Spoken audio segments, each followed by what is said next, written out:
Sabe aquele momento em que você acha que conhece alguém, mas na verdade não conhece absolutamente nada? E se eu te dissesse que existe uma mulher que destruiu um bilionário sem disparar uma única bala, sem roubar um único centavo, e ainda saiu por cima como heroína? Fica comigo até o final porque essa história vai virar sua cabeça do avesso. Pode ter certeza. Julian Thorne era o cara. O homem de ouro de Wall Street. Pentou-se de dar inveja, fundo de investimento bilionário, e uma esposa troféu que parecia viver na sombra dele. Todo mundo via Julian como o predador alfa, aquele tubarão que nunca perde. Mas sabe o que ninguém percebeu? A mulher que tinha do lado dele não estava sendo submissa, ela estava estudando cada movimento. Era tipo um leão observando a gazela, só que invertido. E numa noite de setembro, às 9 da noite, ela saiu de uma festa de gala. 9 horas da manhã seguinte, Julian acordou sem esposa, sem fortuna, sem reputação, e pior, sem liberdade. Olha só, essa não é mais uma história de traição banal. Isso aqui é vingança servida fria, gelada, congelada durante 7 anos. E o mais louco? Tudo foi completamente legal. Cada detalhe planejado com uma precisão cirúrgica que deixaria qualquer hacker de queixo caído. Vamos voltar para aquela noite fatídica. O hotel brilhava com flashes de câmera que nem chuva de fogos de artifício. Julian desceu do Maybach preto dele vestindo um smoking sob medida que custava mais que o carro de muita gente. E claro, segurando firme o pulso da Helena como se ela fosse fugir a qualquer momento. Ela tremia. Sempre tremia. Ele odiava isso. Sorri, ele sibilou entre os dentes sem mexer os lábios. E pelo amor de Deus, fica ereta. Você parece um servo assustado. Você é a esposa de bilionário, não um caso de caridade. Helena forçou aquele sorriso. Sabe aquele sorriso de propaganda de pasta de dente que não chega nos olhos? Exatamente aquele. Ela tinha praticado por 7 anos inteiros. 7 longos anos fingindo ser a mulher frágil que ele queria que ela fosse. O colar de esmeraldas no pescoço dela. Julian comprou num leilão chique, não porque ela gostava de joias, mas porque dava para deduzir no imposto de renda. Romântico? Nem um pouco. Eu tô tentando, Julian, ela sussurrou, a voz quase sumindo no meio da gritaria dos fotógrafos. Tenta mais forte, ele rosnou, puxando ela pelo tapete vermelho como se fosse uma bolsa cara. Agora presta atenção. Julian Thorne era o CEO da Thorne Capital. Um fundo que tinha acabado de lucrar horrores apostando contra uma empresa farmacêutica justo antes de um escândalo estourar. Um escândalo que, segundo os boatos, ele mesmo tinha criado. 45 anos, bonito daquele jeito perigoso de lobo mau, e convencido de que era invencível. Completamente convencido. Dentro do salão, o ar era pesado. Perfume caro misturado com cheiro de dinheiro velho. A elite de Nova York circulava igual tubarões em volta de presas. Julian largou a mão da Helena na mesma hora para cumprimentar um senador. Ela deu um passo para trás, sumindo no segundo plano. Esse era o papel dela, né? O enfeite silencioso. A decoração humana. Aí apareceu uma mulher alta, vestido vermelho provocante, segura de si. Sophia Lauron. Diretora financeira da empresa do Julian e, como todo mundo ali sabia menos a Helena aparentemente, a amante dele. Julian. Sophia praticamente ronronou, colocando a mão no braço dele e deixando ali tempo demais. Os mercados asiáticos vão abrir logo. A gente devia checar os números mais tarde. Julian sorriu daquele jeito canalha. Claro, negócios nunca dormem. Helena sentiu um nó gelado no estômago. Mas o rosto dela? Impecável.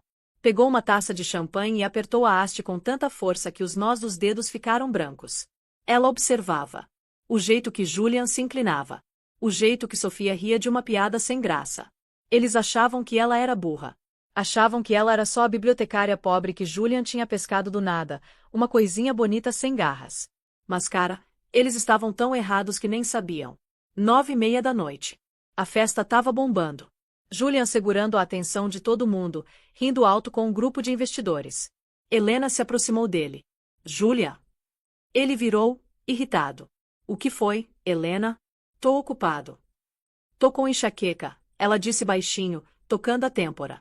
As luzes, tão muito fortes. Vou pegar o carro e voltar pro apartamento. Julian revirou os olhos, fazendo drama pra plateia dele. Claro que você tá. Você nunca conseguiu aguentar o mundo real, né? Tá bom. Vai. Manda o motorista voltar pra me buscar. Vou sair tarde. Tá bom, ela disse. Olhou pra ele. Realmente olhou. Foi um olhar vazio de amor, ódio ou medo. Só, vazio. Tchau, Julian. Tchau. Ele dispensou ela com a mão, voltando para Sofia. Helena virou e saiu andando. Não correu. Andou com aquela graça medida de quem sabe exatamente para onde está indo.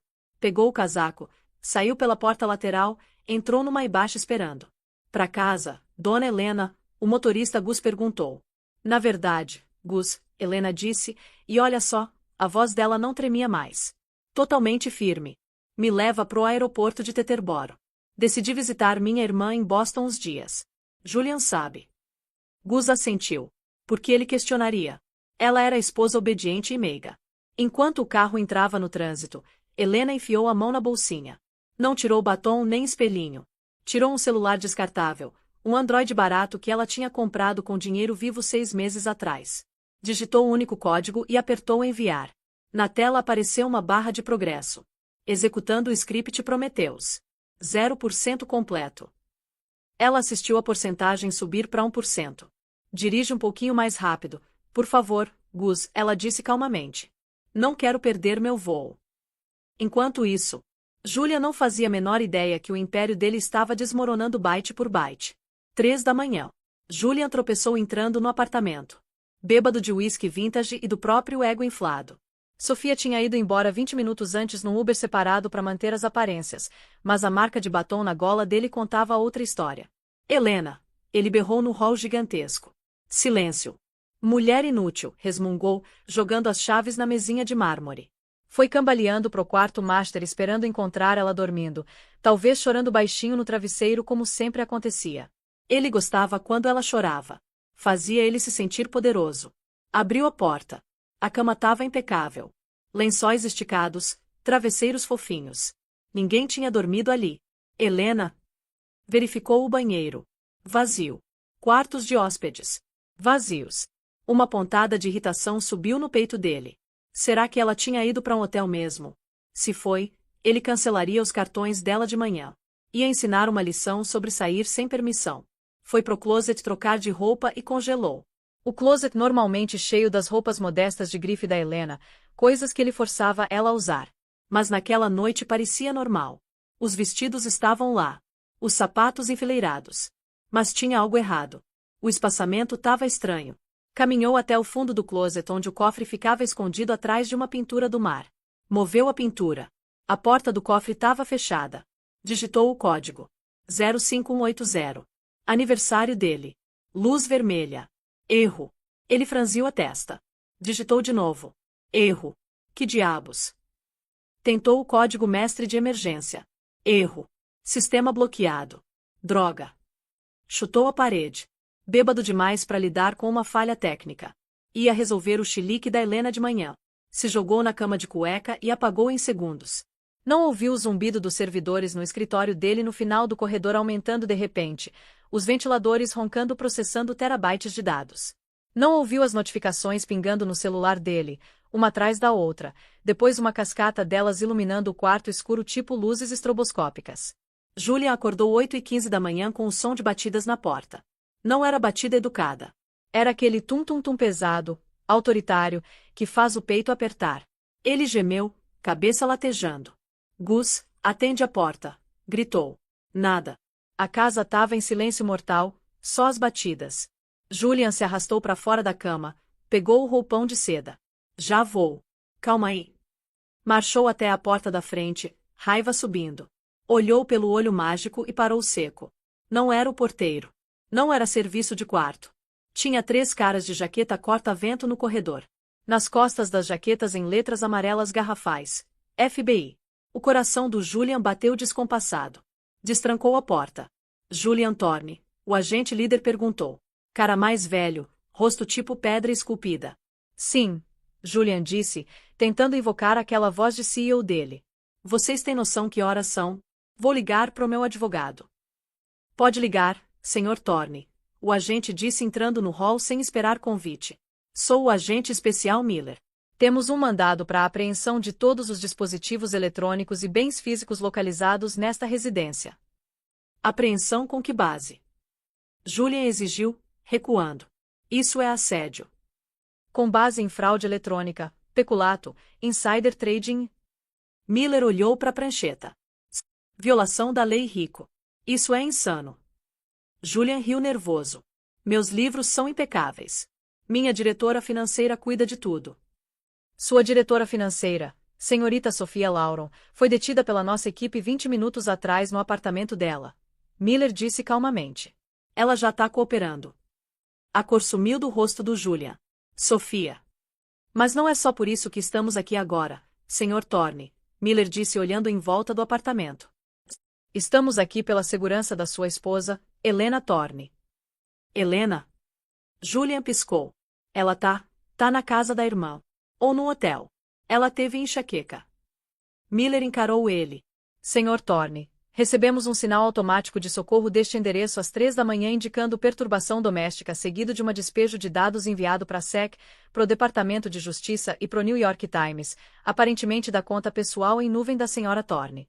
O e-mail continha uma carta de suicídio alegando que ela tinha medo pela vida dela por causa do que sabia sobre seus negócios. Carta de suicídio. Julian sussurrou. Não, ela tá bem. Ela só tá fazendo joguinho. Encontramos o carro dela, Sr. Thorne, Miller disse, voz caindo uma oitava. Tava estacionado na ponte George Washington. Motor ligado. A bolsa e os sapatos dela estavam no parapeito.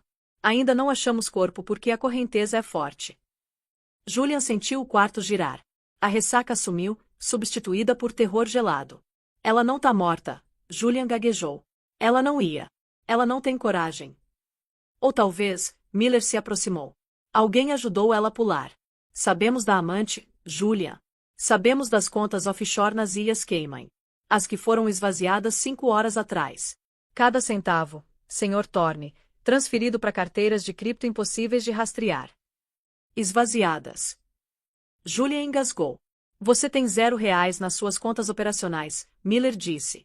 E já que as transferências foram autorizadas pelos seus dados biométricos, parece que você está tentando fugir. Por isso estamos aqui. Para prender você. Você é risco de fuga. Eu não autorizei nada. Julian gritou. Conta pro juiz. Miller acenou para os agentes atrás dele. Algemem ele. Enquanto o aço frio clicava em volta dos pulsos do Julian, ele olhou desesperado pro apartamento. Viu a foto de família no aparador. Julian sorrindo. Helena olhando para baixo. Ela fez isso. Uma voz na cabeça dele gritou. A ratinha quietinha. Ela não só saiu, ela incendiou a casa toda. E em algum lugar longe dali, numa pousadinha sem graça a 300 quilômetros de distância, uma mulher assistia a transmissão ao vivo num tablet descartável. Tomou um gole de café barato, os olhos frios e secos. Sussurrou uma única palavra para a tela. Checkmate. A sala de interrogatório do escritório do FBI em Manhattan era uma caixa gelada sem janelas que cheirava a café requentado e produto de limpeza industrial. Julian Thorne sentado numa mesa de metal, camisa do smoking desabotoada no colarinho, o tecido caro agora amarrotado e manchado de suor. Por 6 horas ele tinha ficado exigindo o advogado dele, Marcus Sterling, um cara que cobrava $1.500 por hora e já tinha tirado o Julian da cadeia 2 vezes.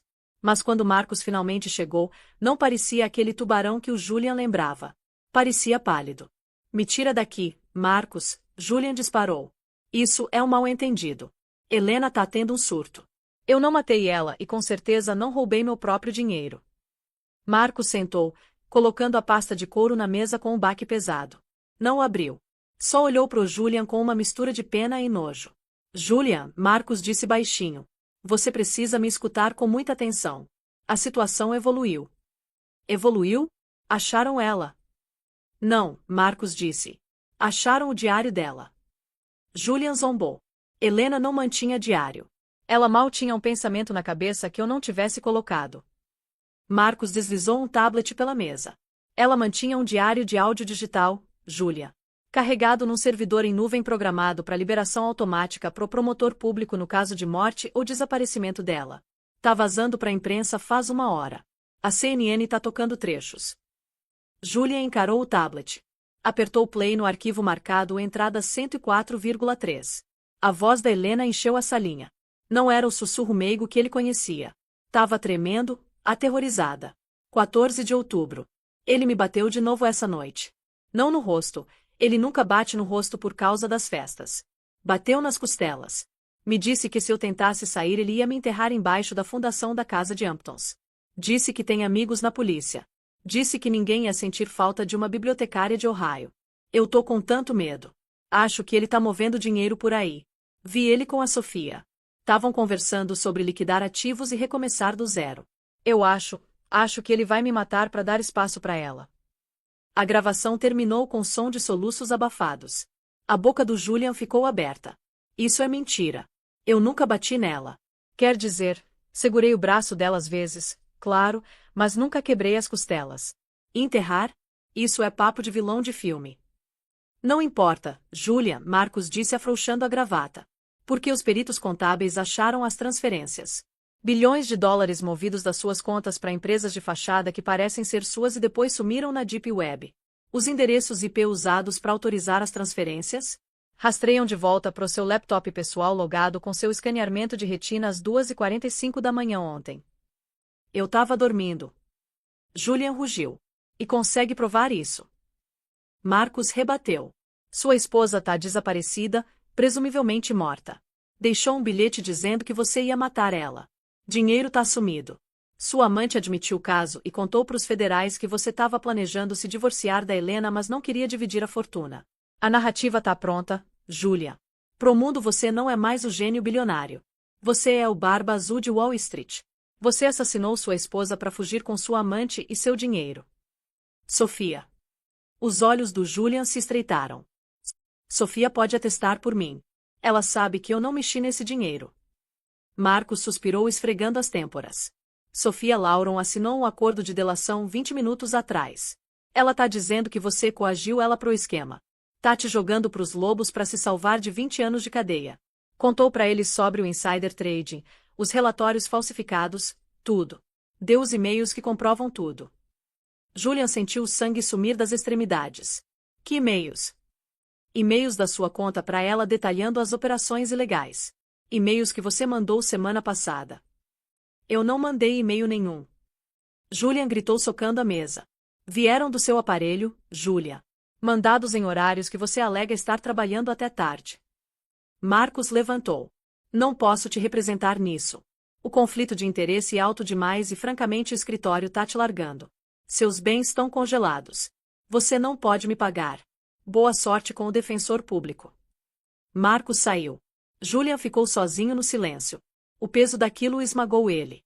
Não estava mais lutando uma batalha jurídica. Tava lutando um fantasma. Helena tinha construído uma realidade mais convincente que a verdade. A audiência na manhã seguinte foi um circo.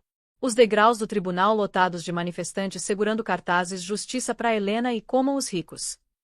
Quando Julian foi levado para dentro do tribunal de macacão laranja, correntes nos tornozelos, a galeria explodiu em vaias. Ele escaneou a sala procurando um rosto amigo. Não tinha nenhum. O conselho de diretores, os amigos, os políticos que ele tinha subornado. Todos sumiram. A promotora, uma mulher de olhar afiado chamada doutora Vance, não pegou leve. Meritíssimo. Vance trovejou apontando o dedo pro Julia. Este homem é risco de fuga do mais alto calibre. Escondeu com sucesso mais de 2 bilhões de dólares de fundos roubados.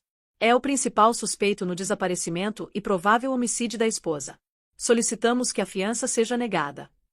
O defensor público do Julian, um cara estressado chamado Sr. Klein que cheirava a cigarro, levantou fraco.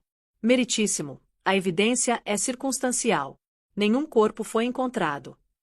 O juiz, um homem severo chamado Justiça Lovey, um cara que Julian tinha insultado uma vez num torneio de golfe, olhou por cima dos óculos.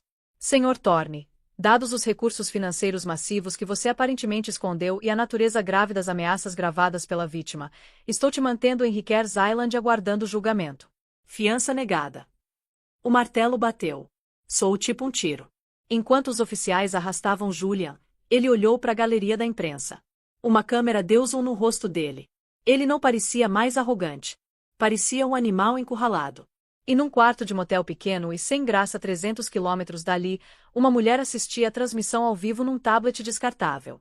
Tomou um gole de café barato, os olhos frios e secos.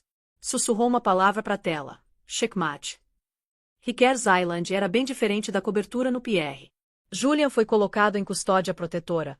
o que significava confinamento solitário, supostamente pela própria segurança, mas na realidade era só outra forma de tortura. Por 3 dias Julian andou de um lado pro outro numa cela 6x8. Sem telefone, sem internet, sem contato com o mundo exterior exceto o Sr. Clene que só trazia notícia ruim. Acharam sangue no porta-malas do Maybach, Clene disse no 4º dia. O quê? Julian agarrou o divisor de plexiglas. Isso é impossível. Eu não encostei nela. Bate com o DNA da Helena, Clene disse olhando as anotações.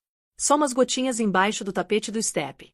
A acusação teoriza que você nocauteou ela, colocou no porta-malas, dirigiu até a ponte e jogou ela. Eu não dirigi o carro. Julian gritou. Gus dirigiu o carro. Gus sumiu, Julian, Clene disse. O motorista desapareceu na mesma noite que a Helena. A polícia acha que você pagou ele para ajudar e depois ele vazou do país. Ou talvez você matou ele também. Julian se jogou de volta na cadeira. Era perfeito. Perfeito demais. Fechou os olhos e tentou pensar. Precisava pensar tipo o tubarão que costumava ser. Como ela fez isso? Flashback. 6 meses atrás. A memória acertou ele. Era uma terça. Julian tinha ficado trabalhando tarde no escritório de casa. Helena tinha entrado com uma bandeja de chá. Sai, ele tinha roçado. Tô entrando as senhas das contas nas Cayman. Se eu perder o foco tenho que começar tudo de novo. Desculpa, Julian, ela tinha dito baixando a cabeça. Colocou a bandeja na beirada da mesa. Só queria ter certeza que você estava hidratado. Ela tinha ficado ali só um momento. Tava usando aquele sartvates desajeitado que ele odiava. O que ela dizia que usava para contar os passos porque estava tentando perder peso para ele. Ele lembrava agora. Quando ela colocou a bandeja, o pulso dela ficou sobre o teclado dele. O relógio. Não era rastreador de exercício. Tinha gravado as teclas digitadas. Mas isso não era suficiente. O escaneamento biométrico. O scanner de retina no laptop dele. Como ela passou por isso? Ele pensou nas enxaquecas. 2 meses atrás. Tinha acordado no meio da noite. Helena estava sobre ele. O que você tá fazendo? Ele tinha murmurado o zonzo dos remédios para dormir que tomava. Ela tinha sussurrado segurando o telefone. Tinha um mosquito no seu rosto. Não queria que picasse você. O flash tinha disparado. Ele tinha ignorado como ela sendo esquisita, mas ela não estava tirando foto de mosquito. Tava fazendo um escaneamento de alta resolução da íris dele enquanto os olhos dele estavam abertos no estado semiconsciente. Não, simples demais. Pensa mais simples. O ID no laptop dele tinha um backup. Se o scanner falhasse 3 vezes, precisava de uma senha mestra e uma chave física de segurança. Uma chave USB que ele mantinha no chaveiro. O chaveiro dele. A noite da festa. Ele tinha jogado as chaves na mesa de mármore. Tava bêbado. Tinha apagado. Ela não tinha só saído. Ela tinha voltado. Não, o porteiro teria visto ela. A menos que ela nunca tivesse saído do prédio. A mente do Julian acelerou. A linha do tempo. 9h30 Helena sai da festa. 10h05 chega no apartamento supostamente para fazer as malas. 3 da manhã Julian chega em casa. Tinha uma lacuna de 5 horas. Ela não fugiu imediatamente. Foi pro apartamento. Esperou ele chegar em casa bêbado. Esperou ele desmaiar. Usou a impressão digital física dele enquanto estava inconsciente para desbloquear o telefone. Pegou a chave física de segurança do chaveiro. Fez as transferências enquanto ele roncava no quarto ao lado. Aí plantou as evidências. O closet bagunçado, a luta falsa. Mas o sangue. Julian lembrou de uma semana atrás. Helena tinha cortado o dedo enquanto picava legumes. Foi um corte fundo. Ela tinha sangrado numa tigela. Tinha ficado estranhamente calma, encarando o sangue antes de lavar. Ela guardou. A percepção fez Julian ter ânsia. Ela tinha colhido o próprio sangue. Congelado, guardado para plantar no carro. Isso não foi crime passional. Isso foi um desmantelamento engenheirado da vida dele. Enquanto isso, Helena sentou numa cabine de lanchonete usando uma peruca castanha e óculos de armação grossa. Parecia estudante de pós-graduação ou talvez uma escritora jovem. Não era mais Helena Thorne. O passaporte dela, uma obra-prima de falsificação pela qual ela pagou $50 mil na Deep Web, dizia que era Nora Gray. Abriu o laptop, uma máquina novinha em folha RGB que nunca tinha tocado no Wi-Fi do Julia. Navegou até um portal bancário seguro. A interface era texto cinza simples em fundo preto. Saldo da conta, 214 milhões em Bitcoin. Status distribuído, lavado e limpo. Ela não sorriu. Sorrir era para pessoas que tinham ganhado um jogo. Ela não ganhou um jogo. Ela sobreviveu a uma guerra. Deu uma mordida na torrada. Rolou pelas notícias. Thorne Capital colapsa. SEC congela todos os ativos. Busca pelo corpo continua no Rio Hudson. Clicou num artigo sobre Sophia Laurer. Amante confessa. Ele me obrigou. Helena permitiu um sorriso pequeno e frio. Essa foi a jogada mestra. Ela não só incriminou Julia. Incriminou Sophia como cúmplice dele. Tinha usado o e-mail do Julian, que teve acesso por meses, para mandar mensagens incriminadoras para Sophia. Plantou depósitos nas contas da Sophia, só o suficiente para parecer suborno, não o bastante para deixar Sophia rica. Virou os dois aliados do Julian um contra o outro. Fechou o laptop. Não tinha terminado ainda. Julian estava na prisão, sim, mas era narcisista. Ia achar um jeito de escapar. Ia contratar advogados melhores. Ia achar uma brecha. Ela precisava garantir que o prego fosse cravado no caixão tão fundo que nunca pudesse ser arrancado. Pegou o celular descartável. Tinha uma mensagem final para mandar. Não para a polícia, não para a imprensa. Discou o número que tinha memorizado do caderno preto do Julian, o caderno físico que ele guardava num cofre que ela não devia saber. O telefone tocou 2 vezes. Fala, uma voz áspera respondeu. É sobre a remessa em Newark, Helena disse, a voz caindo numa imitação do tom sensual da Sophia. Sr. Thorne quer renegociar os termos. Ele tá se sentindo pressionado. Thorne tá na cadeia. A voz rosnou. Exatamente, Helena disse. E ele tá pensando em falar a menos que você garanta que ele fique quieto. Desligou. O cara do outro lado era Salvatrucha Salmoretti, chefe de um sindicato de construção que Julian usava para lavar dinheiro para a máfia. Helena sabia que o FBI não conseguiria manter Julian na cadeia para sempre só por crimes financeiros. Mas a máfia, eles cuidariam dele de graça se achassem que ele era dedo duro. Levantou, deixou uma nota de R$ 20 na mesa e saiu pro ar fresco de outono. Tinha um voo para pegar. Mas em Nova York, as paredes estavam fechando em volta do Julian de lados que ele nem sabia que existiam. Julian Thorne tinha passado a vida acreditando que dinheiro era escudo. Podia desviar processos, silenciar críticos e comprar liberdade. Mas na Unidade 4 Norte do Centro Correcional Metropolitano, dinheiro era rumor, e dívida era paga em sangue. 3 dias depois da ligação da Helena pro Salmoretti, a atmosfera em volta do Julian mudou. Ele sentiu primeiro no refeitório. Os outros detentos pararam de zombar dele. Em vez disso, ficaram em silêncio quando ele passou. Era o silêncio de uma selva quando um predador tá perto. Exceto que Julian percebeu com um choque que ele era presa. Tava sentado sozinho cutucando uma bandeja de bolo de carne cinza quando uma bandeja pesada bateu na frente dele. Era um cara conhecido só como açougueiro, um executor da família criminosa Moretti cumprindo prisão perpétua sem direito à liberdade condicional. Ele não olhou pro Julian. Olhou para a parede. Salmanda lembranças, o açougueiro sussurrou. O garfo do Julian caiu na bandeja. Eu não disse nada. Não tô falando com os federais. Sal ouviu que você tava procurando acordo. O açougueiro disse finalmente virando aqueles olhos mortos de tubarão pro Julian. Ouviu que você ia trocar os contratos de construção do sindicato por sentença mais leve no caso da esposa.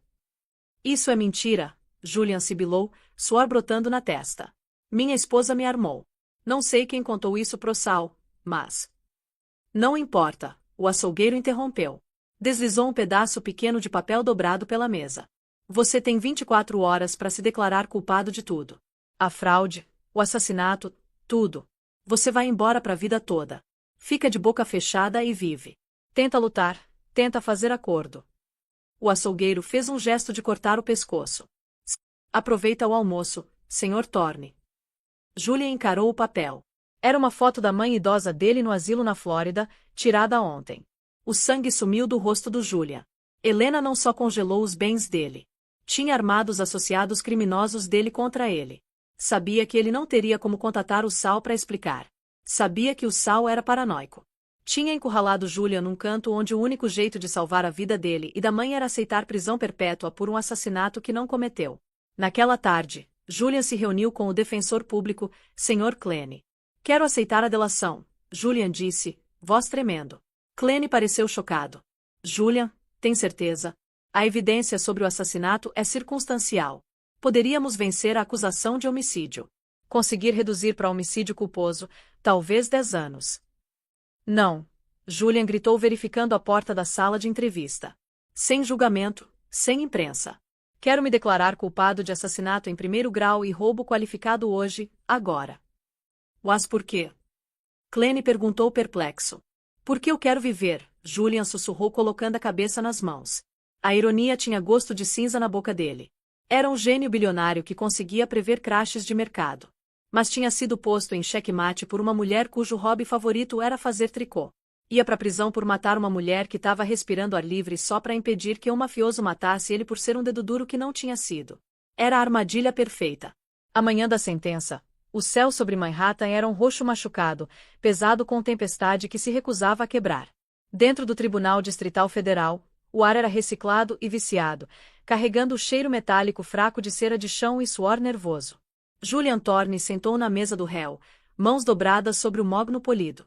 Pro observador casual, ele parecia derrotado. Ombros caídos. O terno caro pendurado frouxo num corpo que tinha perdido 7 quilos em 3 semanas de confinamento solitário. Mas internamente a mente do Julian corria com a energia frenética e calculada de um rato navegando um labirinto. Ele não estava derrotado. Estava sobrevivendo. Olhou para a galeria atrás dele. Lotada. Repórteres, ex-funcionários, curiosos. Todos ali para ver o rei de Wall Street cair. Mas Julian estava procurando só um rosto. O açougueiro. Encontrou ele na última fileira. O executor da máfia usando um terno barato que forçava nos ombros, parecendo fora de lugar entre os escreventes jurídicos e jornalistas. O açougueiro pegou o olhar do Julian e deu um aceno quase imperceptível. Era uma confirmação. Aceita a culpa. Fica de boca fechada sobre a lavagem de dinheiro do sindicato e você vive. Julian exalou um suspiro que não sabia que estava segurando. Tinha feito o acordo. Ia se declarar culpado do assassinato de Helena Thorne. Ia confessar um crime que não cometeu para se salvar de sentença de morte nas ruas. Foi o trade mais difícil que já tinha feito. De pé, o oficial berrou, voz ecoando nos tetos altos. O honorável Justiça Alovai entrou na sala, as vestes pretas esvoaçando tipo nuvens de tempestade. Alovai era juiz linhadura, um homem que desprezava criminosos de colarinho branco. Sentou e olhou por cima dos óculos de arame, o olhar pousando no Julian tipo peso físico. Senhor Turner, Alovai disse, voz seca e arranhada tipo lixa. Estamos aqui para a sentença. Você entrou com alegação de culpado por uma acusação de assassinato em primeiro grau e 24 acusações de fraude eletrônica e roubo qualificado. Você mantém essa alegação? Julian levantou. As pernas pesadas como se estivesse andando em concreto. Lambeu os lábios secos. Sim, meritíssimo. E tem algo a dizer antes desta corte passar sentença. Esse era o momento. A performance. Julian tinha ensaiado isso na cela 1000 vezes. Tinha que soar arrependido o suficiente para satisfazer o juiz, mas quebrado o suficiente para satisfazer a máfia. Meritíssimo. Julian começou, voz rachando perfeitamente. Eu amava minha esposa. Mas fui ganancioso. Fui fraco. O dinheiro se tornou uma doença. Quando Helena descobriu, entrei em pânico. Não quis que acontecesse. Foi um acidente que saiu do controle. Aceito total responsabilidade pela morte dela e pelos crimes financeiros que cometi. Só peço misericórdia. Um murmúrio percorreu a multidão. A admissão. A imprensa rabiscou furiosamente. Alovai deixou o silêncio se esticar. Mexeu os papéis na bancada, o som amplificado pelo microfone. Senhor Thorne, o juiz disse finalmente. Sentei nesta bancada por 30 anos. Vi traficantes, assassinos de aluguel e terroristas. Mas raramente vi um homem tão desprovido de alma quanto você. Você não só matou sua esposa. Você apagou ela. Descartou ela como se fosse um item numa planilha que não batia. E depois roubou bilhões, destruindo o sustento de milhares de investidores para financiar sua fuga. Julian tremeu. Só termina logo, ele pensou. Misericórdia é para quem mostra humanidade. Alovai continuou, voz subindo. Você não mostrou nenhuma. Portanto, esta corte não mostra nenhuma. O martelo subiu. Julian Thorne, sentencio você à prisão perpétua federal sem possibilidade de liberdade condicional. Você é entregue à custódia do Bureau de Prisões imediatamente. Bang! O som foi tipo um tiro na sala quieta. Prisão perpétua. Os joelhos do Julian cederam levemente. Ele esperava 50 anos, talvez 40. Mas perpétua. Levem ele, Alovai ordenou, nem olhando para cima enquanto fechava o arquivo. Os oficiais caíram em cima dele instantaneamente, mãos ásperas enquanto algemavam os pulsos dele atrás das costas. Os flashes das câmeras cegaram ele enquanto era arrastado para a porta lateral. Olhou para trás pro açougueiro, mas o assento estava vazio. A máfia tinha conseguido o que queria. Julian estava enterrado. Não levaram ele de volta para Riquers imediatamente. Enfiaram ele numa cela temporária no porão do tribunal enquanto a papelada era processada. Era uma caixa de concreto fria sem janelas com vaso sanitário de aço inoxidável e um banco de metal único parafusado no chão. Julian sentou no banco encarando o grafite arranhado na tinta cinza. Tava em choque. Perpétua. Ia morrer numa jaula. Mas pelo menos estava vivo. Pelo menos a máfia não ia esfaquear ele no chuveiro. Tinha enganado a morte. A porta pesada de aço zumbiu e clicou aberta. Julian olhou para cima esperando os oficiais de transporte. Em vez disso, um homem pequeno e careca num terno carvão impecável entrou.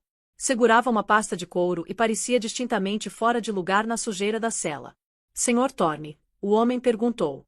Sotaque era suíço preciso, recortado, neutro. Quem é você? Julian roucou. Demiti meus advogados. Não tenho dinheiro para pagar você. Não estou aqui para representar você, o homem disse entrando na cela mas cuidadoso para não tocar em nada. Meu nome é Henry Dubois. Sou procurador do escritório Vanguard e Associados em Zurique. Estou aqui para executar uma instrução específica deixada em nossa custódia. Custódia. Julian franziu a testa. Não tenho contas em Zurique. O Fed apreendeu tudo. Isso não diz respeito às suas contas, Sr. Thorne, Dubois disse. Abriu a pasta. Diz respeito a um pacote que foi depositado com nossa firma há 7 anos com instruções estritas para ser entregue a você pessoalmente apenas no caso de sentença de prisão perpétua ou morte. Julian sentiu um arrepio frio na nuca. 7 anos atrás. Quem depositou? Dubois não respondeu. Simplesmente puxou um envelope grosso cor creme. Tava selado com cera vermelha. Isso é para você. Minha tarefa está completa. O procurador colocou o envelope no banco de metal ao lado do Julian, virou e bateu na porta. O guarda abriu e o homem sumiu tão rápido quanto tinha aparecido. Julian encarou o envelope. Parecia pesado, caro. O papel era linho texturizado. Esticou a mão com as mãos algemadas, dedos tremendo. Pegou. Um cheiro atingiu ele. Era fraco mas inconfundível. Lavanda e baunilha. Era o perfume da Helena. O mundo pareceu inclinar no eixo. A respiração prendeu na garganta. Ele mexeu com o selo de cera, unhas arranhando contra o papel até rasgar. Dentro tinha 2 coisas, uma fotografia e uma carta manuscrita. Olhou a foto primeiro. Era uma impressão de alta resolução.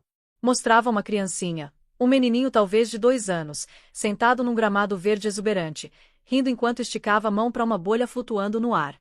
O menino tinha cachos escuros e olhos brilhantes e inteligentes. Julian virou a foto. No verso na letra cursiva arrumada da Helena tinha uma data, agosto de 2024. Ele franziu a testa. Não conhecia essa criança. Porque ela estava mandando fotos de bebê. Desdobrou a carta. As páginas cobertas com escrita elegante e densa. Começou a ler. Meu querido Julian, se você está lendo isso, então perdeu. Você está sentado numa jaula, provavelmente confuso, provavelmente aterrorizado, e se perguntando como a bibliotecária quieta e medrosa que você se casou conseguiu destruir o grande Julian Thorne. Você sempre me disse que nos negócios você tem que conhecer a história do ativo. Tem que saber de onde veio para saber o que vale. Mas você nunca verificou minha história. Verificou, Julian?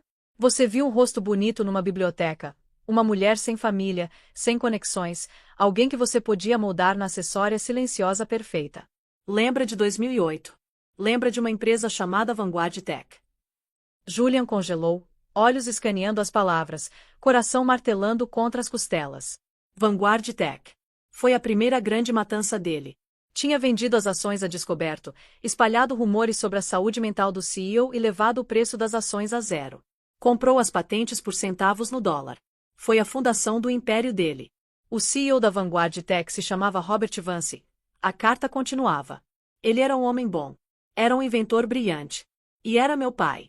Ele não só perdeu a empresa, Julia. Perdeu a sanidade. A vergonha que você fabricou, as mentiras que contou para a imprensa, quebraram ele. Eu tinha 22 anos quando cheguei em casa e encontrei ele na garagem. Tinha se enforcado com um fio de extensão porque você faliu ele. Mudei meu nome. Tingi o cabelo. Criei uma história de fundo sobre ser órfã de Ohio. Passei 2 anos estudando você. Aprendi sua agenda, seus gostos, suas fraquezas. Sabia que você gostava de mulheres submissas, mulheres que podia controlar. Então me tornei ela. Me tornei Helena. Não casei com você por amor. Casei com você por uma dívida. Uma dívida de sangue. As mãos do Julian tremiam tão violentamente que o papel chacoalhava. A ratinha. A mulher que tinha medo de trovão. A mulher que pedia permissão para comprar um vestido. Tudo foi mentira. Cada segundo dos 7 anos de casamento deles foi uma performance. Ela tinha dormido do lado do inimigo. Toda noite. Esperando. Esperei 7 anos, Julian. 7 anos ouvindo você se gabar, ouvindo você me menosprezar. Esperei você ficar descuidado.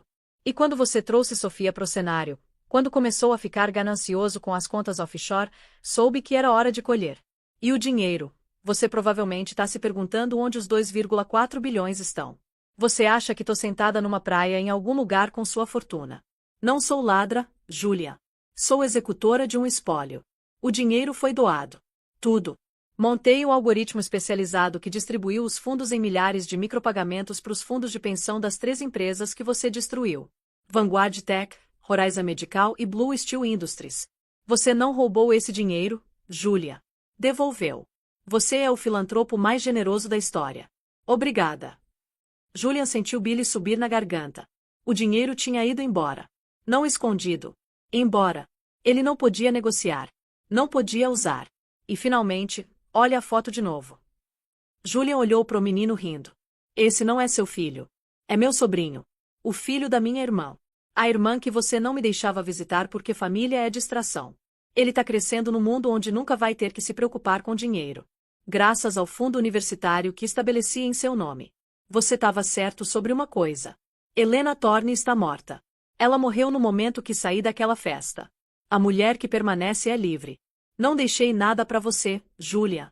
Nem dinheiro, nem reputação, nem liberdade. E a pior parte. Você se colocou aqui. Eu não matei você. Só entreguei a corda. E você, na sua arrogância, amarrou o laço sozinho. Aproveite o silêncio. Você comprou ele. E... Julian largou a carta. Ela flutuou pro chão de concreto sujo, caindo com a frente para cima. A corda. A percepção caiu nele tipo onda gigante. Ela sabia que ele ia se declarar culpado.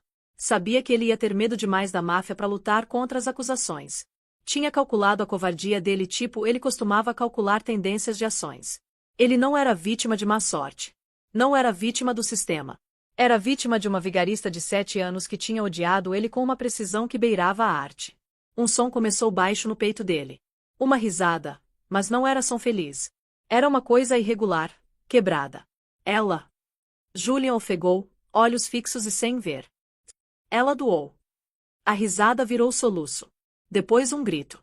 Julian Thorne, o bilionário, o gênio, o predador, se jogou contra as barras de aço da cela. Gritou até a voz falhar. Gritou até os guardas virem correndo, cacetetes desembainhados, gritando para ele voltar. Mas Julian não ouviu eles. Tudo que conseguia ouvir era o som fantasma da voz submissa e suave de uma mulher sussurrando no ouvido dele de 1000 quilômetros de distância. Sorri, Julian. Você tá sendo filmado. Deslizou pela parede, enrolando numa bola no chão frio, a carta deitada logo fora de alcance. A gaiola dourada tinha fechado. E pela primeira vez percebeu que não era o mestre da casa. Era só o animal de estimação que tinha sido sacrificado. 5 anos depois. O sol sobre a costa amalfitana não só brilhava.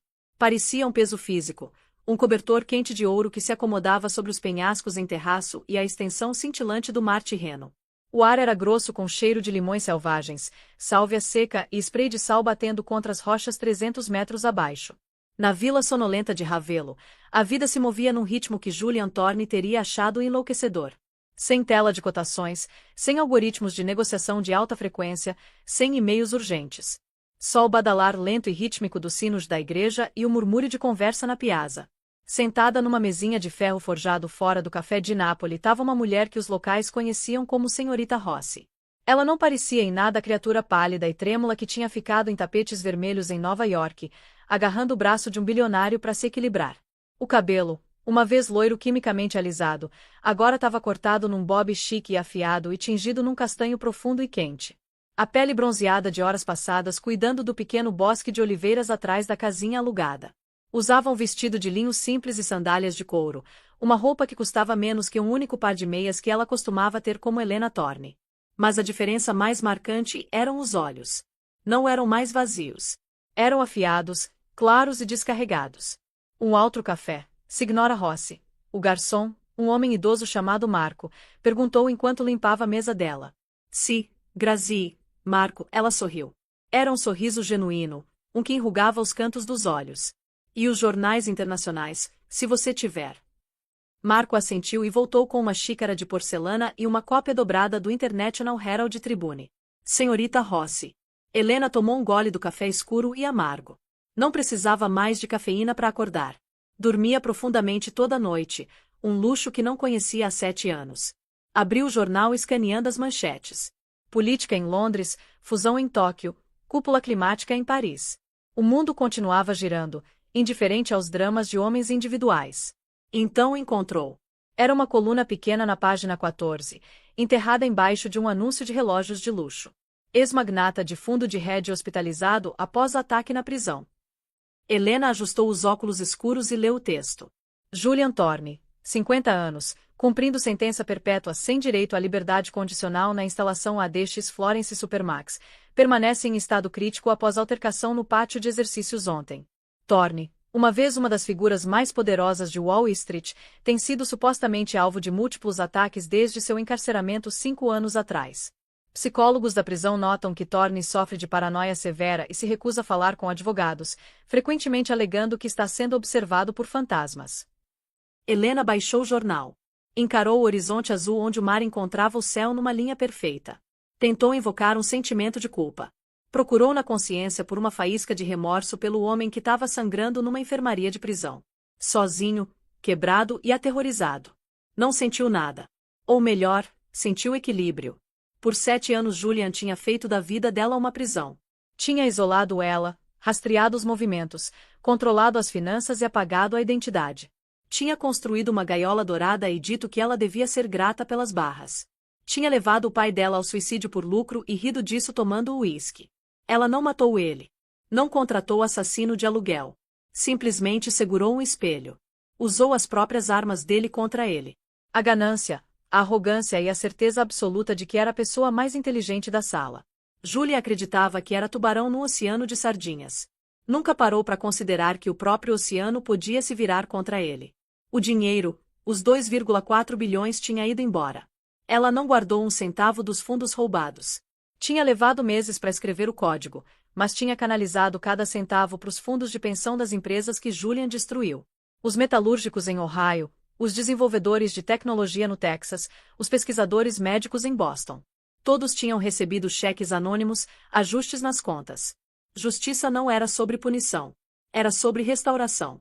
Helena enfiou a mão na bolsa de pano e puxou um caderninho de couro. Era um caderno de desenho. Abriu numa página fresca. Com um pedaço de carvão começou a desenhar a vista diante dela. Os penhascos, o mar, as limoeiras. A mão estava firme. Uma sombra caiu sobre a mesa dela. Olhou para cima, assustada. Era um mochileiro jovem, perdido, segurando o mapa. Com licença, ele disse em inglês. Você sabe o caminho para Vila Simbrone. Helena olhou para ele. Era jovem, americano, cheio de energia. Sim, ela disse, voz suave mas forte. Você sobe as escadas atrás da igreja, vira à esquerda na padaria e continua subindo. A vista lá de cima vale a caminhada. Valeu, ele sorriu. Você tem um sotaque ótimo. Você é americana. Helena pausou.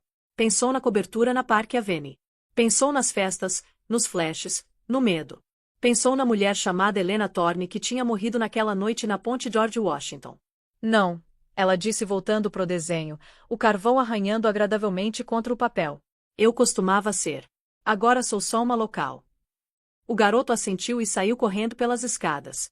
Helena assistiu ele ir. Uma brisa fresca soprou do mar, fazendo as páginas do jornal onde a tragédia do Julian estava impressa em tinta preta e branca que ia desbotar até amanhã. Respirou fundo enchendo os pulmões com o ar doce da liberdade. A gaiola dourada estava vazia. A porta estava aberta. E o pássaro não tinha só voado. Ela tinha aprendido a planar. Calma, ela sussurrou pro vento. E pela primeira vez na vida, o vento não sussurrou de volta. Só soprou selvagem e livre, carregando os segredos dela pro mar azul sem fim. Agora deixa eu fazer uma pergunta para você. Você acha que a Helena estava certa em devolver o dinheiro para os fundos de pensão das vítimas? Ou será que ela devia ter entregado para as autoridades? E prisão perpétua foi punição justa pro Julian considerando que ele não matou ela de verdade? Quero saber sua opinião nos comentários aqui embaixo. Adoro ler as teorias de vocês. Se você curtiu essa montanha-russa de história, deixa aquele like maroto aí. Compartilha com aquele amigo que ama um drama de respeito. E não esquece de se inscrever e ativar o sininho para não perder nenhuma história nova. Valeu por assistir e te vejo no próximo. Você já parou para pensar no que realmente acontece quando a pessoa que prometeu te proteger se torna sua maior ameaça? Fica comigo porque essa história vai te mostrar que às vezes a força que a gente não sabia que tinha só aparece quando não tem mais para onde correr. A neve caía mansinha pelas janelas do apartamento em Manhattan. Sabe aquele tipo de Natal que todo mundo sonha? Luzes piscando na cidade, árvore decorada, meias bordadas na lareira de mármore. Parecia perfeito, né? Mas ali dentro, sentada sozinha naquele sofá bege, Avery segurava a barriga de 7 meses com uma mão e o celular frio com a outra. O relógio marcava quase 10 da noite. E o Brandon? O Brandon tinha prometido, mais uma vez, que esse ano seria diferente, que chegaria cedo, que finalmente iam comemorar como uma família de verdade. Mas promessa vazia não aquece ninguém, não é mesmo? Avery tentava respirar direito, mas aquele aperto no peito não passava. A médica tinha avisado 1000 vezes. Nada de estresse, pelo amor de Deus, nada de emoção forte. A gravidez dela era de risco. Mas como é que você fica calma quando o cara que jurou te amar some na cidade sem dar satisfação? De novo. E de novo. E de novo. O celular vibrou. O coração dela deu um pulo. Até perceber que era número desconhecido. Ela abriu. Uma foto tomou conta da tela inteira. Brandon, todo arrumado no terno azul marinho dele, com o braço na cintura de uma mulher que Avery nunca tinha visto mas entendeu tudo na hora. A mulher encostada nele, os lábios quase tocando a orelha dele. As luzes douradas do Hotel Plaza brilhando ali atrás. E a mensagem veio logo em seguida. Ele tá passando Natal comigo, querida. Espero que o bebê te dê uns chutinhos aí essa noite. Avery congelou. Por um segundo, esqueceu até como respirar. A vista ficou embaçada. O quarto começou a rodar. O bebê se mexeu dentro dela como se sentisse o desespero da mãe. O pulso disparou. A garganta apertou. Aquele gosto metálico na boca. Ela sussurrou baixinho. Não, não, por favor, não. As pernas quase falharam quando ela tentou levantar. Segurou no braço do sofá tentando se equilibrar, forçando ar para dentro do pulmão do jeito que as enfermeiras tinham ensinado. Ela sabia que precisava manter a calma. Mas traição desse tamanho não escuta razão. Aí chegou outra mensagem. Dessa vez não era foto. Era um vídeo. Alguma coisa dentro de Avery gritou que abrir aquilo ia mudar tudo. Mas o dedo dela se moveu antes da cabeça poder impedir. E o que ela viu a fez perceber uma coisa. Ela e o bebê não estavam mais seguros. Olha só, Avery Caldwell não era do tipo que quebra fácil. Não a menina que cresceu fazendo 2 turnos num restaurante em Ohio. Não a aluna de bolsa que lutou para entrar na Universidade Columbia. E com certeza não a pesquisadora que dedicou anos estudando câncer infantil para que outras famílias não sentissem o tipo de perda que ela sentiu quando os pais morreram. Ela se construiu do zero. Tijolo por tijolo. Cicatriz por cicatriz. Mas ali estava ela, tremendo num apartamento que nunca pediu, encarando uma traição que jamais mereceu. Antes de Manhattan, Avery vivia num mundo modesto. Um mundo onde felicidade vinha das coisas simples. Um café quentinho numa manhã fria. Luz do sol entrando pelas cortinas finas da cozinha. A mãe dela cantarolando músicas antigas.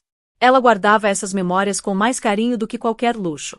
Mas quando Brandon Hale entrou na vida dela, alto, magnético, brilhante de todos os jeitos que deslumbram uma mulher jovem sozinha numa cidade grande, Avery se permitiu acreditar que ela também podia ter uma vida com um pouco de conforto. Não ostentação. Só segurança. Isso foi antes do mundo dele engolir ela inteira. Brandon tinha crescido rico em Long Island. Polido daquele jeito que homens de dinheiro velho costumam ser. Postura perfeita. Sorriso perfeito. Mentiras perfeitas. Ele cobriu Avery com jantares na Quinta Avenida, bilhetinhos escritos à mão, viagens de fim de semana que ela resistiu no começo. Dizia que admirava a humildade dela, a gentileza. Chamava ela de âncora. Depois, Quando ela perdeu a primeira gravidez, ele prometeu que sempre ia proteger ela. Mas promessas sem respeito não vale nada. Quando ela engravidou de novo, Avery percebeu que algo estava mudando.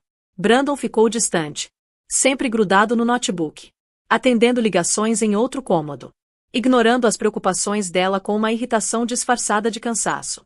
Quando a médica avisou sobre a pressão alta, Brandon disse que ela estava sendo dramática. Quando ela pediu para ele ir junto nas consultas, ele alegava reuniões críticas. Quando ela sugeriu terapia, ele riu. Aquela risada ainda assombrava ela. Agora, sentada com cuidado, uma mão pressionando a dor nas costelas, Avery tentava lembrar a última vez que tinha se sentido segura no próprio casamento. Talvez fosse aquela noite em que Brandon emoldurou a foto do ultrassom numa moldura de prata e disse que o bebê deles ia ter a melhor vida possível. Avery acreditou. Acreditou na ternura nos olhos dele. Olhos que agora ela percebia que podiam mentir sem piscar sequer uma vez. Ela sentiu o bebê se mexer. Um cutucãozinho gentil que lembrou ela que não estava sozinha. Não de verdade. Ei, ela sussurrou, fazendo círculos devagar na barriga. Eu tô aqui. Bem aqui. O apartamento ao redor brilhava com todas aquelas coisas que Brandon usava como prova de que era bom provedor.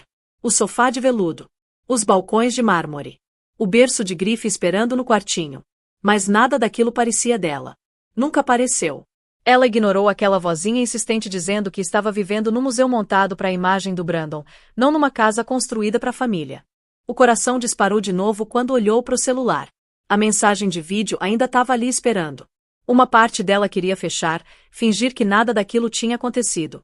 Outra parte, mais forte, mais afiada, sabia que a verdade importava.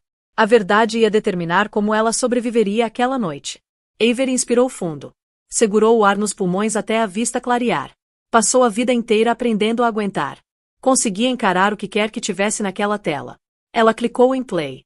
E no momento em que o áudio começou, Avery entendeu que Brandon não tinha só traído ela. Ele tinha planejado algo muito, muito pior. Sabe aquele momento em que você descobre que tudo que acreditava era mentira? É tipo quando o chão some debaixo dos seus pés e você fica flutuando no vazio. Foi exatamente isso que aconteceu quando Avery abriu aquele vídeo. O som de taças tilintando. A voz grave do Brandon. Depois que o bebê nascer, vai ser mais fácil.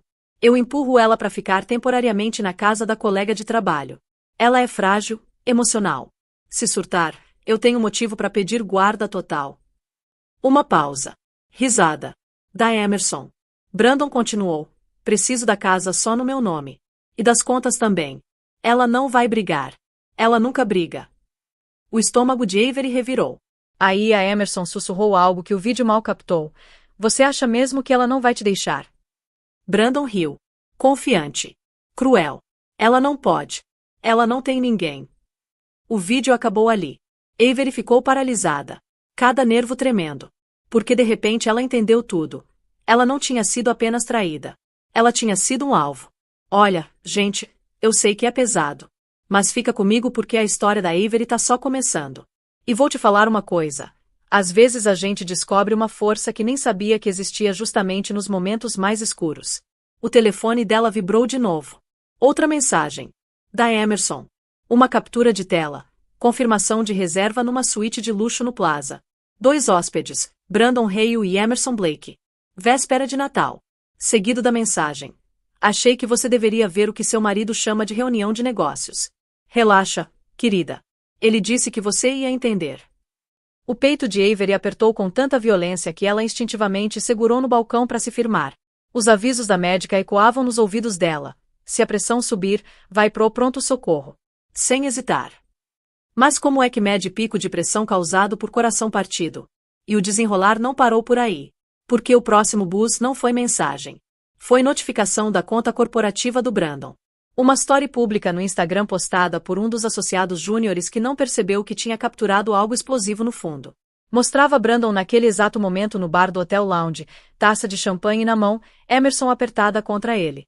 O associado queria só filmar o drink natalino dele, mas o reflexo nas prateleiras de vidro do bar capturou o perfil inconfundível do Brandon se abaixando para beijar alguém que claramente não era a esposa dele.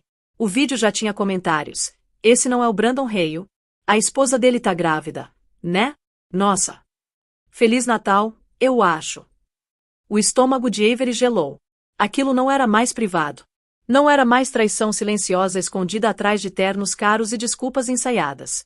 Era humilhação pública na véspera de Natal enquanto ela ficava sozinha carregando o filho que ele planejava tirar dela. A respiração falhou. O quarto girou. Ela se abaixou no chão da cozinha, pressionando as mãos no piso frio tentando se ancorar.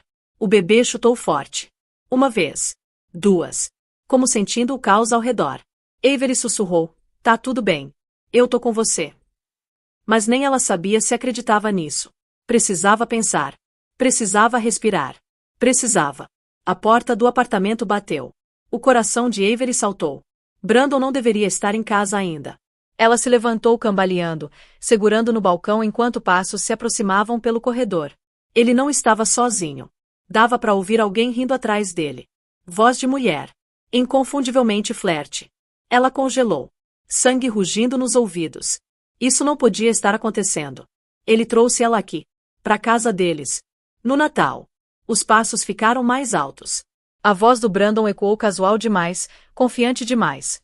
Ninguém em casa. Ela provavelmente tá dormindo. Vem, você vai amar a vista. A respiração de Avery travou. Joelhos quase cederam. Todo instinto gritava: corre, esconde, desaparece. Mas não tinha para onde ir, lugar nenhum seguro. Ela deu um passo para trás entrando na luz fraca da sala. A risada parou. A silhueta do Brandon apareceu na porta. Emerson logo atrás. Os olhos dele arregalaram. Não com culpa. Com irritação. Avery, ele disse sem emoção, como se ela tivesse incomodado só por existir. Emerson sorriu de canto. Ah, acho que ela não estava dormindo. A vista de Avery embaçou de novo. Mãos tremendo. Pulso trovejando. Brandon, ela sussurrou. Por quê? Ele não respondeu a pergunta. Não estendeu a mão para ela. Nem pareceu envergonhado. Em vez disso, suspirou devagar. Impaciente. Isso, disse friamente. É exatamente porque eu disse que você é emocional demais para a maternidade. Avery sentiu algo dentro dela quebrar. E aquela fratura seria o momento que mudaria tudo. Por um instante, o apartamento inteiro pareceu inclinar. Como se o próprio chão se deslocasse sob os pés de Avery. As palavras do Brandon, frias, desdenhosas, cirúrgicas, ecoavam no crânio dela. Você é emocional demais para a maternidade. Ele não tinha só ferido ela. Tinha cortado a parte mais profunda da identidade dela. A parte construída de perda, esperança e coragem frágil que custou tanto para tentar de novo depois de um aborto espontâneo que quase destruiu ela. A respiração travou. Ela pressionou a mão trêmula na barriga, protegendo instintivamente a criança que ele via como inconveniência. Brandon passou por ela como se fosse um móvel. Emerson seguiu. O perfume dela trilhando pelo ambiente como zombaria. Eles sussurravam, riam, se moviam com a naturalidade casual de gente que acredita que não vai enfrentar consequências. Avery ficou parada assistindo a vida que achava que tinha desmoronar em pó na frente dela. Sentiu o sangue drenar do rosto. A vista escureceu nas beiradas. Tentou alcançar o balcão de mármore, mas os dedos escorregaram. Os joelhos cederam. Ela deslizou para o chão com um grito baixo. Finalmente Brandon virou. Irritado. Não alarmado. E agora? Ele resmungou. Emerson cruzou os braços. Ela tá fazendo drama. A voz de Avery rachou. Eu não consigo respirar. Brandon não se ajoelhou. Não ajudou. Nem se moveu na direção dela. Você tá fazendo isso com você mesma, disse dando de ombros. Se não aguenta estresse, não é problema meu. A crueldade no tom cortou mais fundo que a própria traição. Uma dor aguda atravessou as costelas de Avery irradiando para baixo. Ela se curvou para frente segurando o estômago. O bebê, por favor, Brandon. Ele bufou revirando os olhos. Você tá bem? Emerson mordeu o lábio divertida. Talvez ela finalmente tá percebendo que você não é mais dela. O coração de Avery estilhaçou. Ela se forçou a inspirar, mas a respiração veio rasa e rápida. O aviso da médica tocou como alarme. Se sentir pressão no peito, tontura ou vista embaçada, vá para o pronto-socorro imediatamente. Ela tentou falar. Tentou se defender. Mas a tontura voltou com força, apagando as bordas da consciência. Apoiou as palmas no piso gelado, sussurrando pro filho. Fica comigo. Eu tô tentando. Tô tentando. Brandon suspirou alto. Vou chamar carro para Emerson.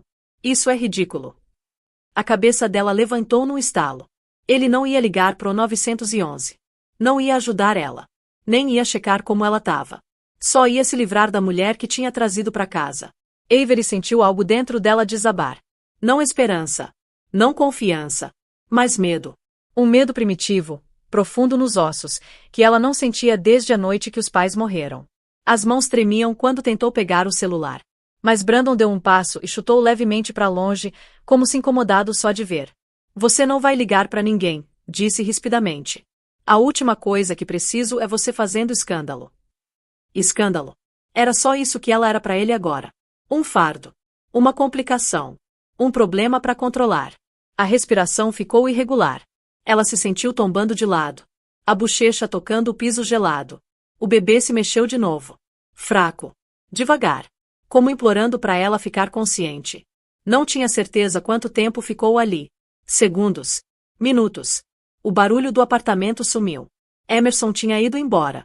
Brandon andava em algum lugar atrás dela falando no telefone sobre futuros de ações, como se a esposa grávida não estivesse encolhida no chão lutando contra a tontura. Lágrimas escorreram pelo rosto de Avery. Não de coração partido dessa vez, mas da percepção aterrorizante de que ela e o filho estavam completamente sozinhos. Então, levemente, ouviu passos se aproximando. Não do Brandon. Mais suaves. Hesitantes. Um vizinho. Uma visita. Alguém que tinha ouvido. Uma sombra cruzou a porta. E uma voz sussurrou o nome dela. Avery. Meu Deus, você tá bem? Ela tentou levantar a cabeça. Porque a pessoa ali era prestes a se tornar a tábua de salvação que ela nunca esperou. Avery piscou tentando enxergar através da névoa enquanto a figura entrava no brilho suave da luz do corredor. No começo a visão duplicou. Depois ficou nítida o suficiente para ela reconhecer o homem se ajoelhando ao lado dela. Logan Avery. O vizinho do outro lado do corredor. Aquele com quem ela tinha falado só 2 vezes de passagem.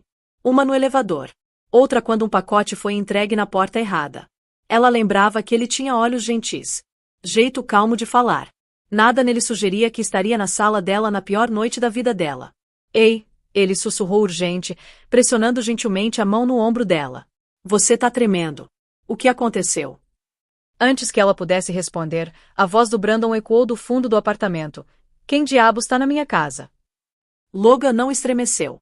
Ignorou o veneno no tom do Brandon e focou só na Avery.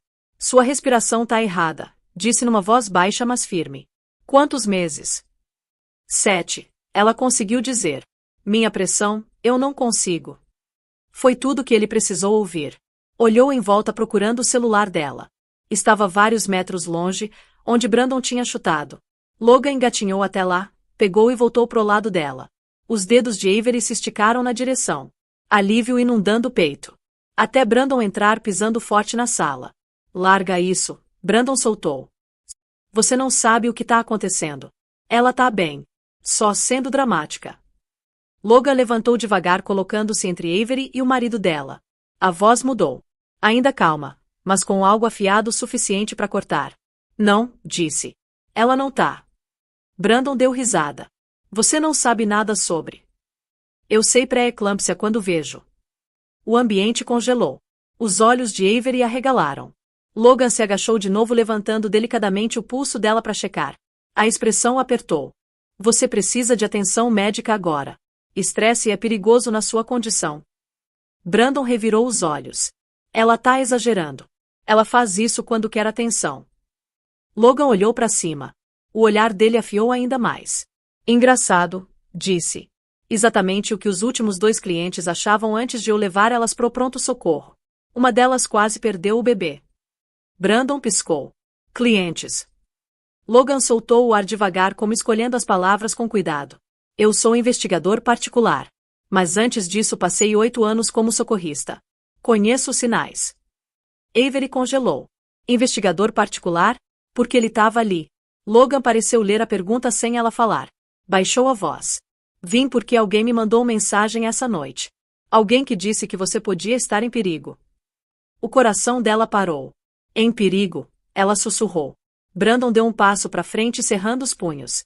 Ele tá mentindo, Avery. Ele. Não tô mentindo, Logan disse levantando na altura total dele. E não vim aqui aleatoriamente. Alguém me contactou anonimamente 2 semanas atrás. Queriam que eu investigasse Brandon Reio. A respiração de Avery prendeu. Brandon empalideceu. Logan continuou. Tom agora clínico, factual, mortal. Essa noite recebi arquivos.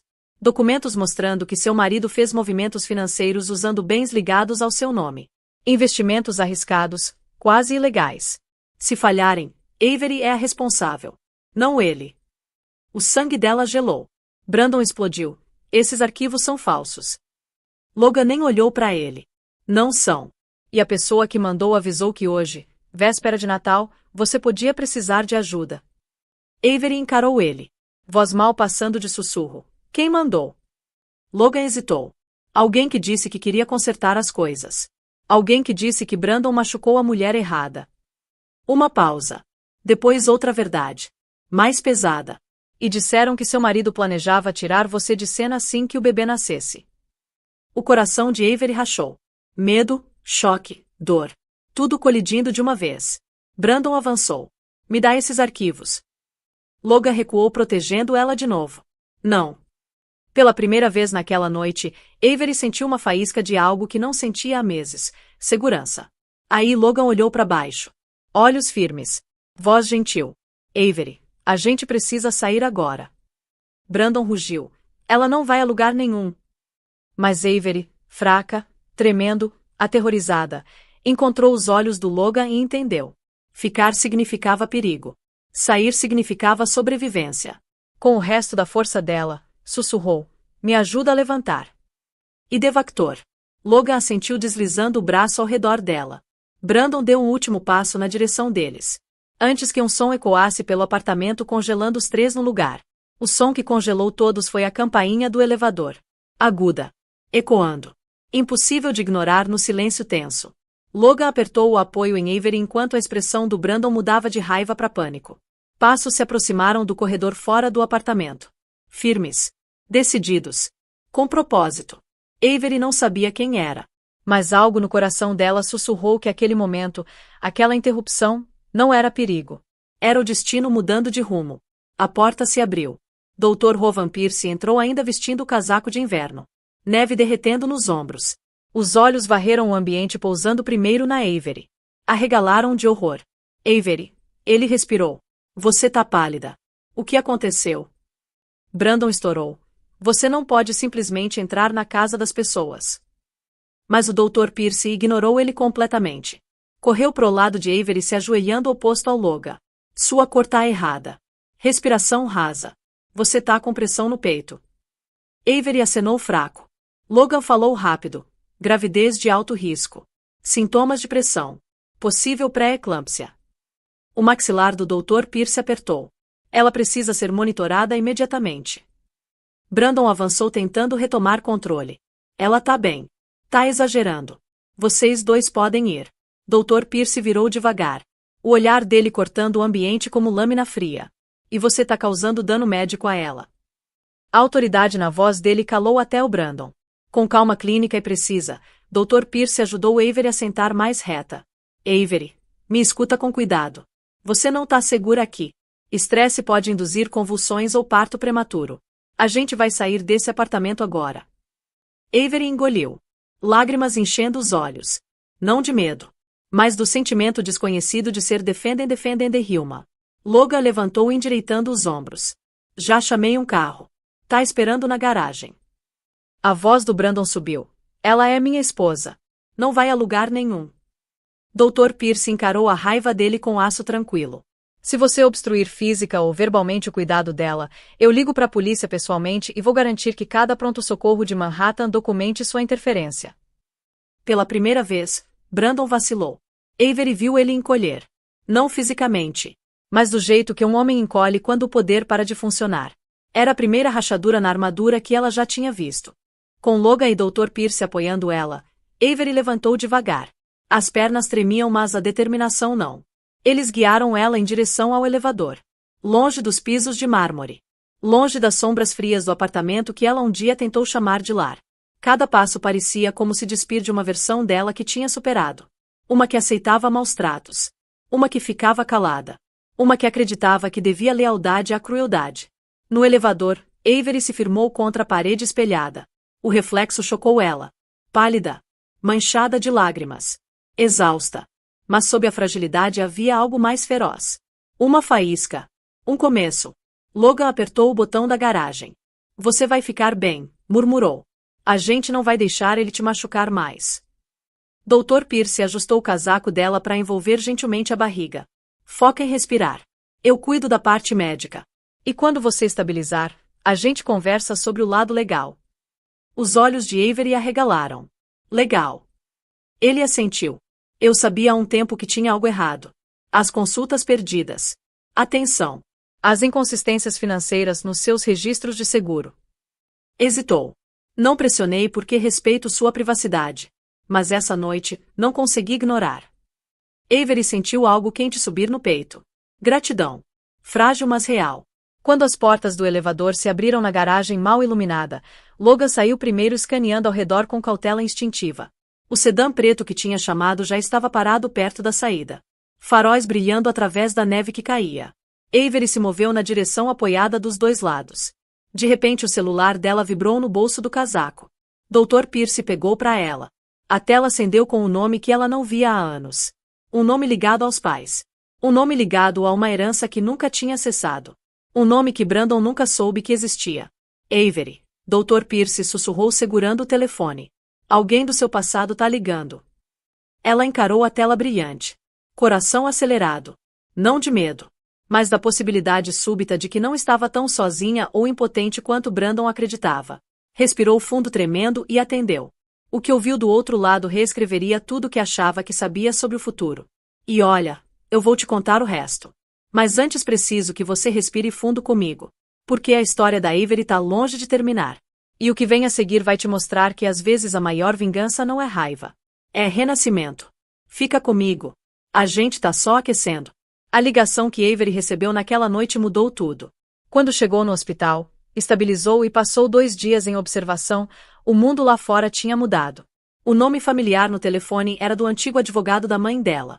Alguém com quem não falava desde que os pais morreram. Ele explicou que um fundo fiduciário tinha ficado intocado por mais de uma década esperando Avery reivindicar. Uma herança considerável. Suficiente para se libertar 100% do Brandon. Suficiente para revidar. Quando recebeu alta, Avery não voltou pro apartamento. Ficou temporariamente num flat privado arranjado pelas conexões do Dr. Pierce. Logan visitava todo dia trazendo atualizações, reunindo provas, construindo uma linha do tempo. E o que ele descobriu abalou ela até o âmago. Brandon não era só infiel. Não era só manipulador. Ele era perigosamente irresponsável. Tinha usado a assinatura digital de Avery para autorizar transferências financeiras de alto risco. Tinha rascunhado alegações falsas sobre a instabilidade dela. Tinha preparado documentação para parecer que Avery estava se mudando voluntariamente depois do parto. Basicamente construiu um caso para tirar tudo dela. Mas cometeu um erro de cálculo. Subestimou a mulher que tentou quebrar. E Avery não estava mais sozinha. Com a herança garantida, contratou a melhor advogada de Manhattan. Uma mulher conhecida por desmantelar homens poderosos que achavam que eram intocáveis. Junto com Logan, Dr. Pierce e o time jurídico, montaram uma estratégia. Não de desespero. De precisão. O plano era simples: expor Brandon publicamente no lugar que ele mais valorizava. A gala anual de investimentos da firma dele no Réveillon. Avery não queria vingança pela vingança. Queria verdade. Queria segurança. Queria justiça pro filho que ia nascer. E queria que todo mundo visse quem Brandon Hale realmente era. Na noite da gala, Avery entrou no salão da Park Avenue com uma presença que não sabia que possuía. Vestia um vestido preto simples e elegante que caía sobre a barriga grávida. Cabelo preso suavemente. Feições calmas mas decididas. Não era mais a mulher tremendo no chão do apartamento. Era alguém renascida. Logan acompanhou ela. Câmeras piscaram. Pessoas sussurraram pelo salão. Brandon congelou no meio de uma conversa. Não via Avery desde a noite que ela desabou. Tinha mandado 2 e-mails se colocando como vítima. Mas ela nunca respondeu. Agora, vendo ela deslizar pelo ambiente com força em vez de medo, algo inquieto tremulou nos olhos dele. Avery, ele murmurou se aproximando. O que você tá fazendo aqui? Antes que ela pudesse responder, as luzes diminuíram. Um holofote iluminou o palco. O CEO da firma deu um passo para frente para começar o discurso anual. Brandon virou esperando elogios, reconhecimento, o banho de aplausos de sempre. Em vez disso, o CEO limpou a garganta. Hoje à noite, antes de começarmos, há um assunto urgente sobre um dos nossos sócios seniores. Um murmúrio percorreu a multidão. Brandon enrijeceu. Uma tela grande atrás do CEO piscou para a vida. Logan olhou para Avery. Ela acenou. O vídeo tocou. O mesmo que Avery assistiu sozinha no Natal. Brandon no bar, braço ao redor da Emerson, voz dele calmamente tramando para pegar custódia, remover Avery, ficar com a casa, levar tudo. Gritos explodiram pelo salão. Brandon avançou. Para esse vídeo? Isso é privado. Isso é ilegal. Mas o CEO levantou a mão. Sua esposa registrou queixa formal apoiada por provas esmagadoras, incluindo documentos falsificados, fundos mal apropriados e alegações médicas falsas. Emerson, que tinha sido convidada como acompanhante do Brandon, recuou. De repente pálida. Câmeras viraram. Telefones gravaram. O conselho inteiro encarou ele com nojo. Avery deu um passo para frente. Voz firme. Você disse que eu não tinha ninguém. Mas você estava errado. O rosto do Brandon contorceu. Avery, você não entende. Eu posso explicar. Você já explicou, ela disse suavemente. No vídeo. A carreira dele, o império, desmoronou em tempo real. Segurança se aproximou. Brandon estendeu a mão desesperado. Por favor, Avery, não faz isso. Mas Avery ergueu o queixo. Isso não sou eu fazendo nada com você, disse. É você finalmente enfrentando o que fez consigo mesmo. Enquanto a segurança escoltava ele para fora, o salão explodiu em caos. Logan tocou o braço de Avery gentilmente. Você tá bem. Ela soltou uma respiração longa e trêmula que pareceu o primeiro ar limpo que respirava em meses. Vou ficar, disse. Aí o celular dela vibrou. Mensagem do hospital. E quando leu, Avery sentiu o coração cair. Porque o bebê estava vindo mais cedo.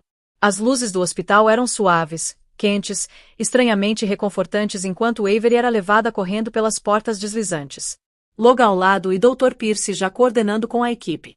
Neve soprou para dentro atrás deles carregada por uma rajada de vento que parecia simbólica. Como se o mundo lá fora estivesse sendo limpo. Página por página. Avery apertou a barriga enquanto outra onda de pressão contraiu fundo dentro dela. Não era pânico mais. Era trabalho de parto. Cedo. Assustador. Inesperado. Mas de algum jeito ela não se sentia sozinha. Logan inclinou perto enquanto as enfermeiras guiavam ela para a sala de parto. Você tá segura, murmurou. Tô bem aqui. Você vai conhecer seu bebê hoje à noite. Os olhos dela brilharam. Não de medo dessa vez. De esperança. Dr. Pierce apertou a mão dela. Você sobreviveu ao pior, Avery. Essa parte vai ser linda. Horas se misturaram em respirações. Respirações em encorajamentos sussurrados. A cada contração, Avery sentiu algo dentro dela mudar. Não fisicamente. Emocionalmente. Pela primeira vez em anos, a dor dela não foi recebida com desdém. O medo não com acusações. A vulnerabilidade não com controle. Ela estava cercada de gente que queria que ela conseguisse. Gente que a valorizava. Gente que se importava. E quando o filho finalmente soltou o primeiro choro, pequeno, poderoso, perfeito, Avery explodiu em lágrimas. Uma enfermeira colocou o pacotinho minúsculo e quente no peito dela. Ela sussurrou, você tá seguro. Prometo que sempre vai estar seguro. Logan ficou no pé da cama piscando forte enquanto fingia não limpar os olhos. Dr. Pierce descansou a mão no ombro dela. Voz grossa. Ele é saudável. Forte. Igual a mãe. Pela primeira vez desde a véspera de Natal, Avery se sentiu inteira. Nos dias que seguiram, tudo se moveu rápido. Brandon, agora suspenso da firma e enfrentando acusações por má conduta financeira, tentou exigir custódia. Mas o juiz viu através dele imediatamente. As provas contra ele eram esmagadoras. A crueldade, negligência, documentos falsos. Tudo trabalhou contra ele. Avery recebeu custódia total. Brandon foi restrito a visitas supervisionadas aguardando o resultado da investigação criminal. A queda dele foi brutal, pública e completa. Exatamente o oposto da vida que tinha construído em poder e pretensão. Mas Avery não comemorou o colapso dele. A vitória dela não estava no sofrimento dele. A vitória dela estava na sobrevivência. Semanas depois, Avery se mudou para uma casinha charmosa em Rhode Island. A mesma cidade que os pais sonhavam em se aposentar. Tinha piso de madeira, jardinzinho e janelas grandes que pegavam a luz do oceano. O fundo fiduciário permitiu ela tirar tempo do trabalho para se curar. Para criar vínculo com o filho.